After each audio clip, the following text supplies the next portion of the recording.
In the Big Apple, they drink champagne like water. Everyone carries cheese in their pockets and caviar in their socks. The subway is calm and peaceful.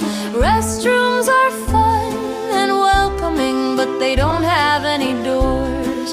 You always seem to run into people you know that you don't like, and they show you their ugly dog while you're trying to eat banana pudding. But I digress, and it may be worth noting that my favorite thing, though it's such a pity, is that it never rains in New York City.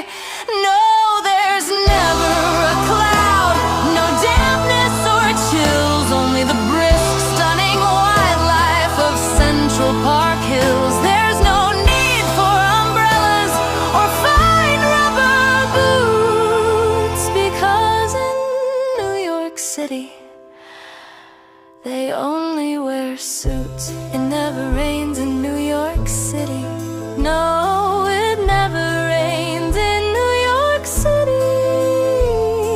It never rains, and it never